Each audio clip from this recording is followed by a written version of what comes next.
Namaste, Jai Bharat. Indonesia is predominantly an Islamic nation, but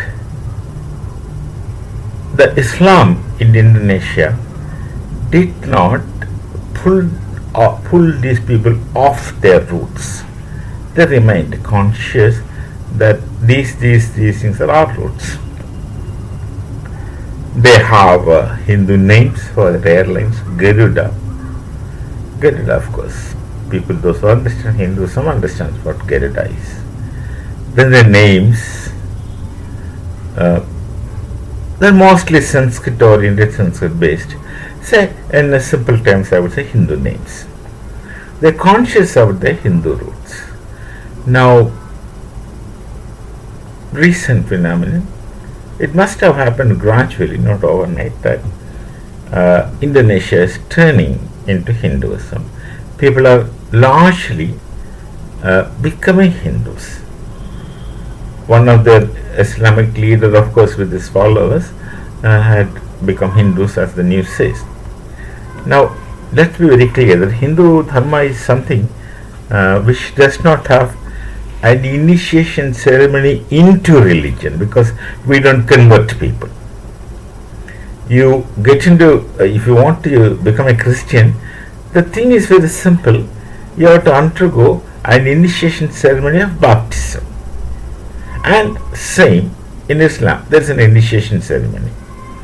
And through that initiation ceremony, you change your name and sometimes your attire and the other things, and then you start behaving and understanding, like start becoming one among them by visible marks. But it doesn't happen in Hindu Dharma, and it doesn't happen in any. For them, it's not religion. For us, it's not religion. For us, it is Dharma, and the Dharma is entirely different from religion.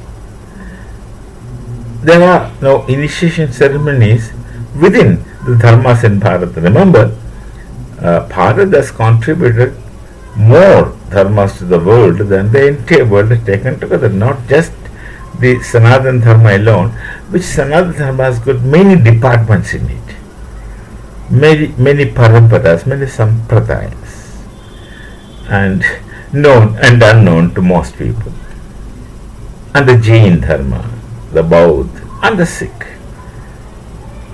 Today, if I believe that I'm a Sikh, I'll just put the turban, pagadi, and start going to Gurdwara. That's it, and vice versa.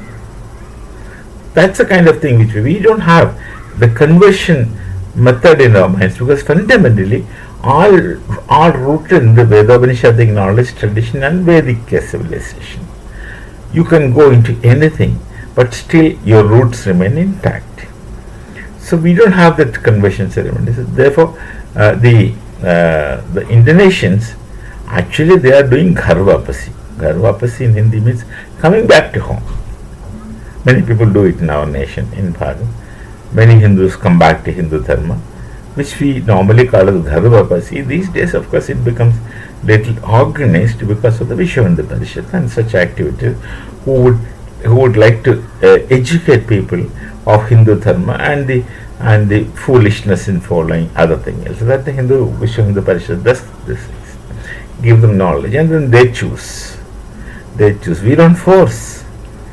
We don't have the tradition of forcing. Look at Bhagavad Gita. Bhagavan Sri Krishna has given advice to Arjuna, the great warrior. And after giving him all the advice, telling all the things, which is the Bhagavad Gita is all about, advices, Gita Upadesha it is called. After saying all those things, what Bhagavan Sri Krishna says is very important. He says, I've told you whatever I must tell to you. And now, this is important, it's up to you to take or leave. Whatever is acceptable to you, you take it and act if you feel like. No compulsion. It's up to you. That is the attraction of Hindu Dharma. Precisely that must be the reason that in many parts of the world, Hindu Dharma people are attracted to There's no way. There's nothing like that. You are becoming a Hindu. You just start living a Hindu life, and that's it. Many people try to live the Vedic life. They go to the roots. They dress like that, eat like that, chant, etc. That's of course bhakti. Bhakti is one parampara, but that is not one parampara. There are many other paramparas also. Depending upon your mental requirement, you can take any one of this and remain a Hindu if you want. The moment you think you are a Hindu, you are a Hindu. That's it. No more, no initiation ceremony, no technologies, no techniques. You can not believe in a god and still be a Hindu. You can be ritualistic and still be a Hindu. You cannot do you don't do any rituals, don't pray, you still be a Hindu. You believe in a god of your choice in whichever manner you want, and you are a Hindu. There are no prescribed do's and don'ts.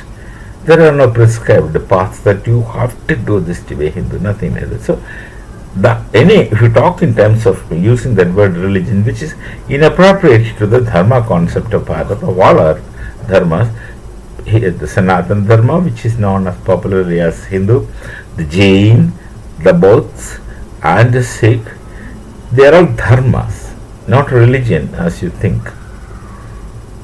That's a different entire different level and different connotation, different concept, different from this. Like Swarga and heaven.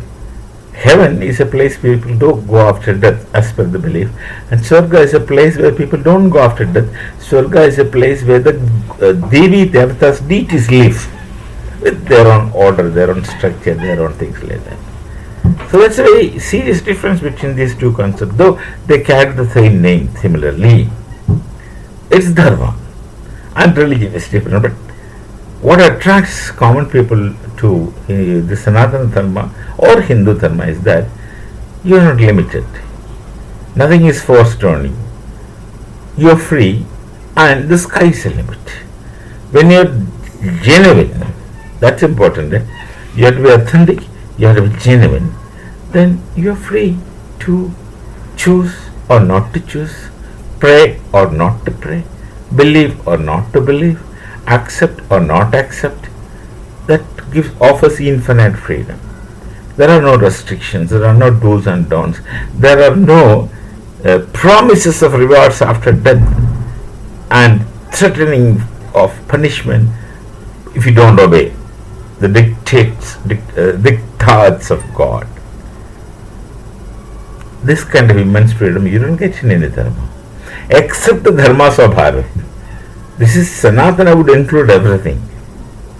You are free, and no one is going to hit on your head with a hammer. No one is going to fry you after your death in oil, where you keep experiencing the pain and you yet don't die. That kind of screwed imaginations. That's not the case with us. Maybe the Indonesians find the roots more attractive to them, and they are becoming Hindus, and that really doesn't make us happy, in the sense that we don't want to increase the numbers of people in the world. We just want to spread peace and comfort to people. If somebody comes to me and says that I would like to be a Hindu, I will only say that go and find your own ways. Whatever help I can do, I will say that this is how you should live as a Hindu. You should function as a Hindu. Now it's up to him. I wouldn't be thrilled by getting 10 people into my religion. No, I don't want that. I want genuine people to feel genuinely to do whatever of their own. This is what is happening in Indonesia. Those people genuinely feel. Their president, I think, is volunteering. It may be a natural evolution into something advanced, something progress. They were these in the past.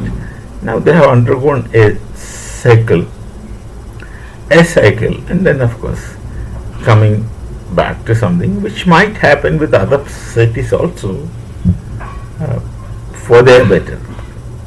We have no great pleasure in it, in the sense that we are not thrilled in it, but then we are happy that people are finding their roots good enough, and when they find the roots more meaningful than their present existential situations. let them go to the roots. That's a welcome thought. Definitely welcome thought. And of course, we understand the seriousness of Sanatana Dharma, the goodness in it, the unlimited freedom. That's most important. This unlimited freedom means being spiritual and yet not controlled by some other X, Y, or Z. We shall meet again. Namaste, Jai Bharat and Jai Sri Ram.